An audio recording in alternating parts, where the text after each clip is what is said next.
محترم حضرات، اللہ رب العالمین کا بڑا فضل و احسان ہے کہ رب العالمین نے زندگی میں ہمیں ایک اور مرتبہ عشرہ ذی الحجہ جیسا عظیم عشرہ اللہ رب العالمین نے نصیب فرمایا. اور اس عشرے میں کل اللہ رب العالمین نے 9 ذی الحجہ کے دن یوم عرفہ کی شکل میں اللہ رب العالمین نے نہایت ہی عظیم دن اللہ تعالیٰ نے ہم تمام کو نصیب فرمایا. اور اس کے بعد جو آج کا جو دن ہے جس کو اللہ کے نبی صلی اللہ علیہ وسلم نے امام ابو داؤد رحمہ اللہ اپنی کتاب کے اندر نقل کرتے ہیں، اللہ کے نبی صلی اللہ علیہ وسلم نے فرمایا کہ اس عشرے کے اندر اللہ رب العالمین نے اگر کسی دن کو سب سے زیادہ عظمت بخشی ہے تو وہ آج کا دن یوم النحر ہے. اللہ اکبر. یوم عرفہ کا دن بھی سب سے زیادہ عظمت والا دن ہے، فضیلت والا دن ہے، مغفرت والا دن ہے. لیکن آج کے دن کو اللہ کے نبی صلی اللہ علیہ وسلم نے سب سے زیادہ اس عشرے کے اندر سب سے عظیم قرار دیا ہے. کیوں؟ کیونکہ اس کے اندر اللہ رب العالمین نے قربانی کی شکل میں نہایت ہی عظیم عبادت کو اللہ تبارک تعالیٰ نے رکھا ہے. عزیز ساتھیوں، بزرگوں، یہ آج کا دن جو آج ایک نہایت ہی عظیم عمل جو اس عیدگاہ سے لوٹ کر ہم ادا کرنے والے ہیں، یہ کوئی معمولی عمل نہیں ہے. آج کے خطبے میں اس عظیم سنت ابراہیمی سے متعلق 2 سے 3 باتیں اختصار کے ساتھ آپ کے سامنے رکھوں گا.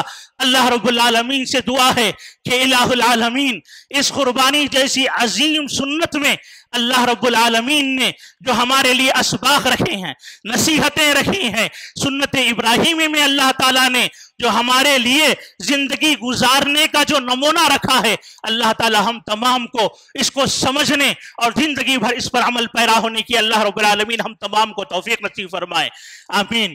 محترم حاضرین، ہم میں کا ہر آدمی جانتا ہے کہ آج کے دن کی قربانی جو عیدگاہ سے لوٹ کر ہم جانوروں کی شکل میں ادا کرنے والے ہیں، ہم میں کا ہر آدمی جانتا ہے یہ ابو الانبیاء حضرت ابراہیم علیہ السلام کی یہ سنت ہے جو اس امت کے لیے بھی سنت مؤکدہ کے طور پر اللہ رب العالمین نے جاری کر دیا. اللہ کے نبی نے صحیح بخاری کی روایت میں فرمایا ان اول ما نبدأ من یومنا ھذا، آج جو یوم النحر کا دن ہے، اللہ کے نبی نے فرمایا بے شک آج کے دن میرے امتی سب سے پہلا کام یہ کریں گے کہ یہ نماز ادا کریں گے. عید کی 2 رکعت نماز سنت مؤکدہ ادا کریں گے. پھر اللہ کے نبی نے فرمایا یہاں سے جانے کے بعد پھر ہم قربانی کرتے ہیں. فمن فعل ذلك فقد اصاب سنتنا، یہ 2 جو کام کر لے یعنی عید کی نماز پڑھے، اس کے بعد خطبہ سنے اور اس کے بعد قربانی جیسا عظیم عمل ادا کرے، اس شخص نے میری سنت کو پا لیا. تو گویا یہ حضرت ابراہیم علیہ السلام کی سنت ہے اور اسی سنت کو جاری رکھنے کا ہمیں حکم دیا گیا. لیکن اس سنت مبارکہ کے ذریعے سے ہم امت مسلمہ کو کیا پیغام دیا جا رہا ہے؟ آج ہم یہاں سے لوٹ کر اپنے سامنے جانور کو رکھیں گے. دراصل یہ جانور کو رکھ کر ہمارا جو ذبح کرنا ہے، قربان کرنا ہے، یہ کس بات کا سبق دیتا ہے؟ پہلا سبق یاد رکھیے، حضرت ابراہیم علیہ السلام کا اللہ رب العالمین کی جانب سے حکم، اللہ رب العالمین کا حکم حضرت ابراہیم کے لیے اترا کہ ابراہیم، خواب کی شکل میں اللہ نے حکم دیا کہ تم اپنے بیٹے کو ذبح کر ڈالنا. اللہ اکبر. حضرت ابراہیم علیہ السلام جب اللہ کا حکم آیا تو تیار ہو گئے اپنے بیٹے کو ذبح کرنے کے لیے. بات مختصر یہ ہے کہ حضرت ابراہیم علیہ السلام کی یہ اپنے بیٹے کو قربانی کے لیے تیار ہو جانا، یہ دراصل ہم کو سبق دیتا ہے کہ حضرت ابراہیم علیہ السلام نے از اول تا آخر اپنی زندگی کا مقصد یہ بتا لیا تھا کہ میں صرف جیوں گا تو صرف اللہ کی رضامندی کے لیے جیوں گا.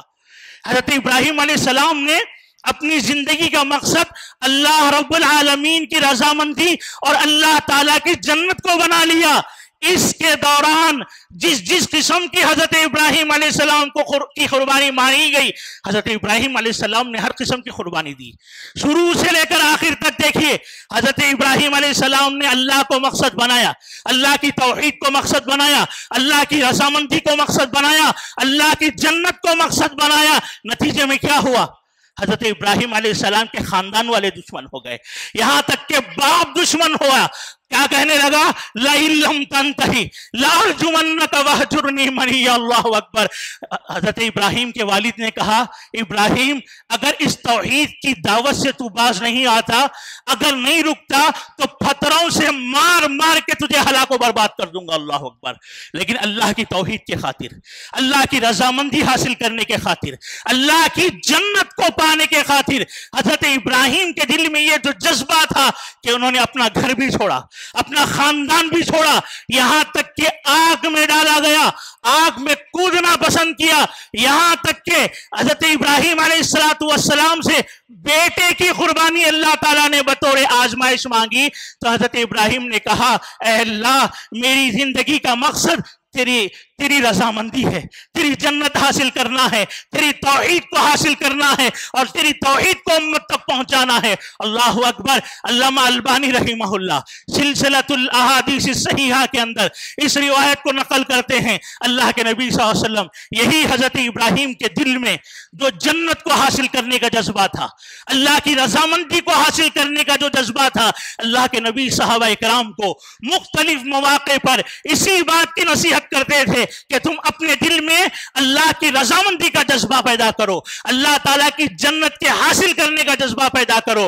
حضرت ابو موسیٰ الاشعری رضی اللہ تعالیٰ عنہ کہتے ہیں، صحیح روایت ہے کہ ایک مرتبہ سارے صحابہ اکرام رضوان اللہ علیہ مجمعین بیٹھے تھے، اتنے میں اللہ کے نبی صلی اللہ علیہ وسلم صحابہ اکرام کو اللہ کی رضامندی کا جذبہ، اللہ کی جنت کو حاصل کرنے کا جذبہ، اس کا شوق دلاتے ہوئے اللہ کے نبی نے فرمایا، اعجزتم ان تکونوا مثل عجوز بنی اسرائیل۔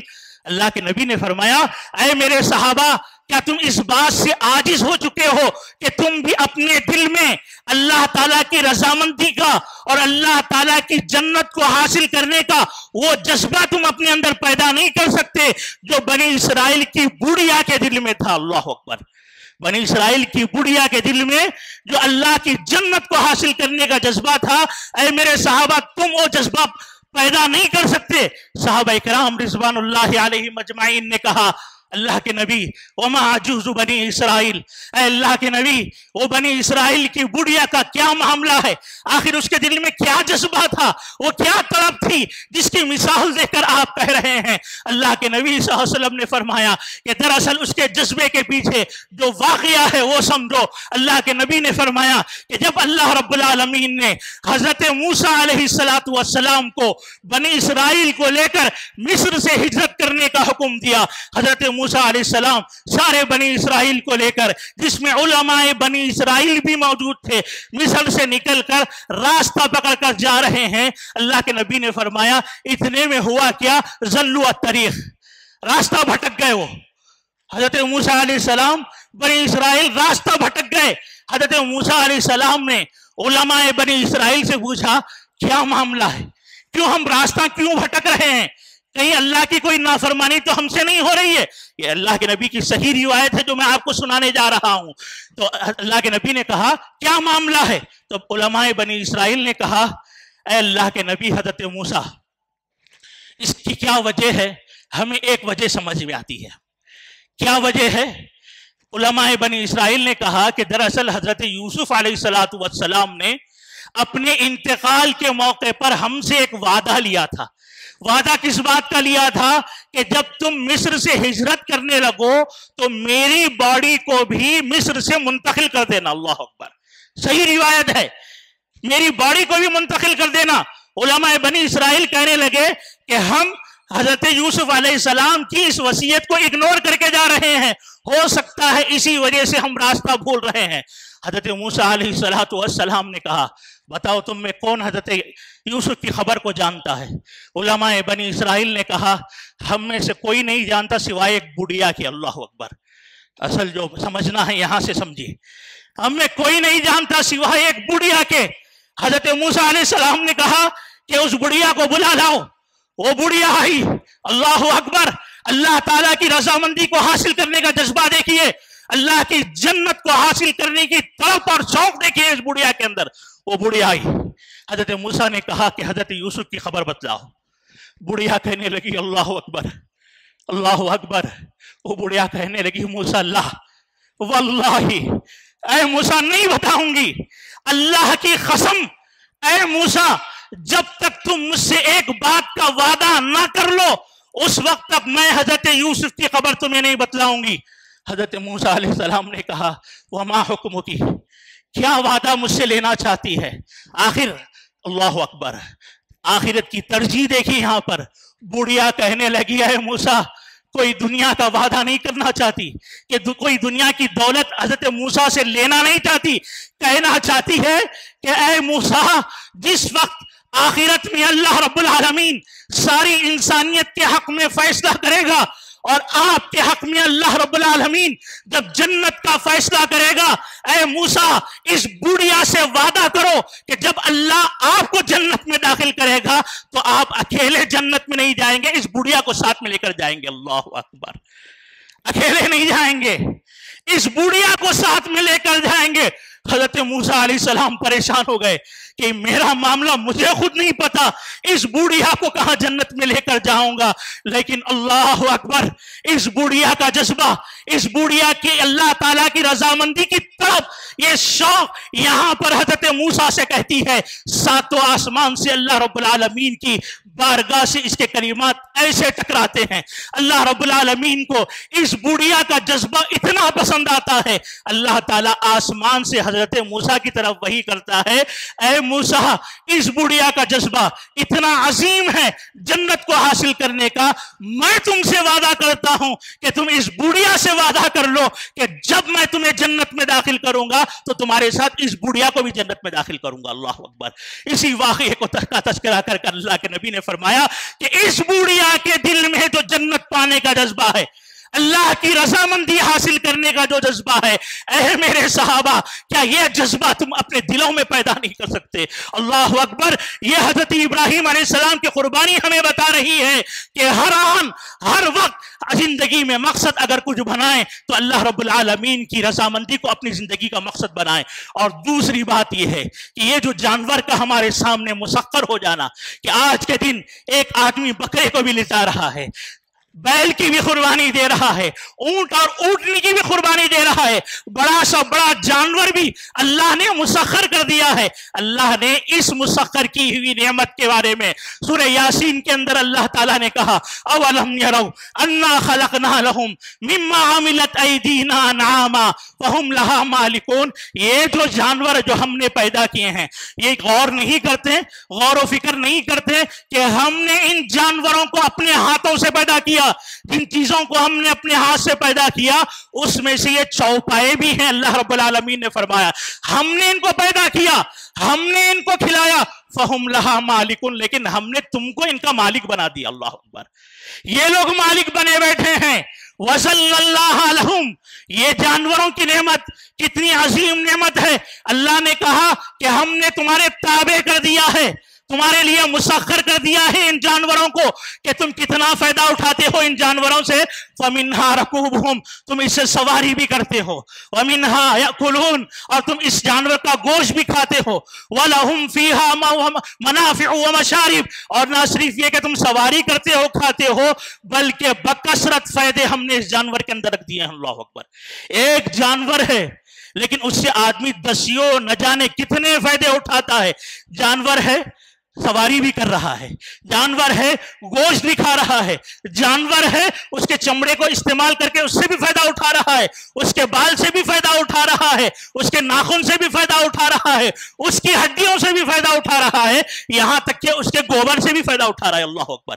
کتنی عظیم نعمت. وَلَهُمْ فِيهَا مَنَافِعُ, اللہ نے فرمایا کتنی نفع بخش چیزیں ہم نے رکھ دی ہیں، کتنے فائدے تمہارے لیے اس کے اندر رکھ دیے ہیں، وَمَشَارِبْ، اور اللہ نے کہا کہ اس جانور کے اندر دودھ کی شکل میں کئی ایک مشروبات کی نعمت کو ہم نے دے دیا۔ اللہ اکبر، دودھ ایک نعمت ہے لیکن اس ایک نعمت سے آدمی چھاچھ بھی پیتا ہے، دہی بھی حاصل کرتا ہے، مکھن بھی حاصل کرتا ہے، اور یہ ترقی یافتہ دور میں نہ جانے کتنے شیک ایک آدمی اس سے بناتا ہے، کتنی پینے کی چیزیں اس سے بناتا ہے۔ اللہ کہہ رہا ہے اتنی عظیم نعمت ہم نے پیدا کیا، تمہیں مالک بنا دیا، تو تم اس سے فائدہ اٹھا رہے ہو۔ اللہ سوال کر رہا ہے اتنی نعمتیں پانے کے بعد افلا یشکرون، کہ اللہ کے شکر گزار نہیں بنتے، اللہ رب العالمین کے تابعدار نہیں بنتے؟ اور اللہ تعالیٰ کی شکر گزاری کیا ہے جناب؟ اللہ تعالیٰ کی شکر گزاری کی سب سے بڑی علامت یہ ہے کہ بندہ اللہ رب العالمین کا عبادت گزار بن جائے۔ جو بندہ اللہ کا عبادت گزار نہیں، وہ اللہ کا شکر گزار بندہ نہیں بن سکتا۔ اللہ کے نبی صلی اللہ علیہ وسلم کی حالت دیکھیے، امہات المومنین کہتی ہیں اللہ کے نبی صلی اللہ علیہ وسلم نماز میں، رات کی نماز میں، قیام اللیل میں کھڑے ہیں، آپ نماز پڑھتے پڑھتے اتنی لمبی نماز ادا کرتے کہ آپ کے پیروں میں ورم آ جایا کرتا، آپ کے پیر سوج جایا کرتے۔ امہات المومنین پوچھتی اے اللہ کے نبی، آپ کے اگلے پچھلے چوک اللہ نے معاف کر دیے ہیں، لیکن اتنا لمبا لمبا قیام آپ کیوں کر رہے ہیں؟ اللہ کے نبی نے کیا جواب دیا؟ اللہ کے نبی نے کہا افلا اکون عبدا شکورا، افلا اکون عبدا شکورا، اے عائشہ کیا میں اللہ کا شکر گزار بندہ نہ بنوں؟ گویا کیا معلوم ہوا کہ جو بندہ اللہ کا شکر گزار ہوتا ہے وہ اللہ تعالیٰ کی بکثرت عبادت کرتا ہے۔ اور یہاں پر یہی سے مختصر بات بتا کر میں اپنی بات کو ختم کرتا ہوں۔ یہ جانور ہمیں یہ بھی سبق دے رہا ہے، ذرا غور کرو مسلمانوں، کہ یہ جانور جس کو اللہ نے پیدا کیا، اللہ نے پیدا کیا اس جانور کو، اللہ اس کو رزق دے رہا ہے، لیکن اللہ نے ہم کو اس کا مالک بنایا تو یہ مکمل طور پر ہمارا تابع ہو گیا، مکمل تابع ہو گیا۔ ہم سواری بھی کر رہے ہیں اور آج کے دن اس کو لٹا کر ذبح کرنے کے لیے کر رہے ہیں تو اس کے لیے بھی وہ تیار ہے۔ گویا یہ جانور خاموش زبانی میں ہم سے سوال کر رہا ہے کہ اے انسان، اللہ نے مجھ کو پیدا کیا، مالک تجھ کو بنایا تو میں تیرا وفادار ہو گیا، تو بتلا اللہ نے تجھے اتنی نعمتیں دی ہے، تو اپنے رب کا کتنا وفادار ہوا؟ اللہ اکبر۔ یہ جانور سامنے رکھتے ہوئے ہمیں سبق لینا چاہیے۔ لہذا مسلمانوں، آج کی قربانی ہمیں سبق دے رہی ہے۔ پہلا سبق یہ ہے کہ ہم اپنی زندگی میں اللہ کی رضامندی کو، اللہ کی جنت کو اپنی زندگی کا مقصد بنا لے۔ دوسرا، یہ جانور ہمیں سبق دے رہا ہے کہ اللہ نے جو عظیم نعمت جانور کی شکل میں دی ہے، ہمیں اس کے نتیجے میں اللہ تعالیٰ شکر گزاری کا مطالبہ کر رہا ہے، اور اللہ تعالیٰ کی شکر گزاری ہم اللہ تعالیٰ کی عبادت کر کے ہم انجام دے سکتے ہیں۔ اور تیسری بات یہ ہے کہ جانور کہہ رہا ہے کہ اللہ نے تجھے مالک بنایا ہے تو میں تیرا وفادار ہوں۔ اے انسان، تو غور کر لے کہ تو اپنے رب کا کتنا وفادار ہے۔ آخر میں اللہ رب العالمین سے ہم دعا کرتے ہیں کہ الہ العالمین ان دنوں میں جتنی عبادتیں ہم نے انجام دی ہیں، عشر ذی الحجہ میں ہمارے جو بھائی ان دنوں میں روزوں کا اہتمام کیے ہیں، اے اللہ ان کے روزوں کو قبول فرما، شرف قبولیت سے نواز دے۔ اے اللہ ان دنوں میں جو ہم نے دعائیں کی ہیں، ٹوٹی پھوٹی دعائیں کی ہیں، اے اللہ ان کو شرف قبولیت سے نواز دے۔ اے اللہ جو ہم میں پریشان حال ہیں، اے اللہ ان کی پریشانیوں کو اپنے فضل سے دور فرما۔ اے اللہ جو ہم میں قرض دار ہیں، اے اللہ غیب سے ان کے قرضوں کا انتظام فرما دے۔ اے اللہ جو لوگ پریشان ہیں، بیماریوں کی وجہ سے پریشان ہیں، اے اللہ صحت کاملہ عاجلہ نصیب فرما۔ اے اللہ ہمارے بڑوں پر رحم فرما، اے اللہ ہمارے ماں باپ پر رحم فرما۔ رب ارحمہما کما ربیانی صغیرا، رب ارحمہما کما ربیانی صغیرا۔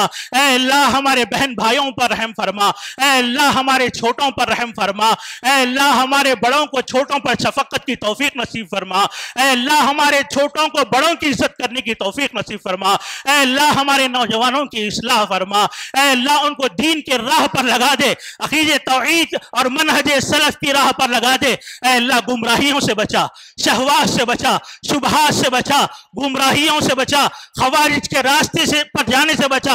اے اللہ ان کو کامل دیندار بنا دے۔ اے اللہ ہماری جو نوجوان بچیاں بن بیاہی بیٹھی ہوئی ہیں، اے اللہ غیب سے ان کے رشتوں کا انتظام فرما۔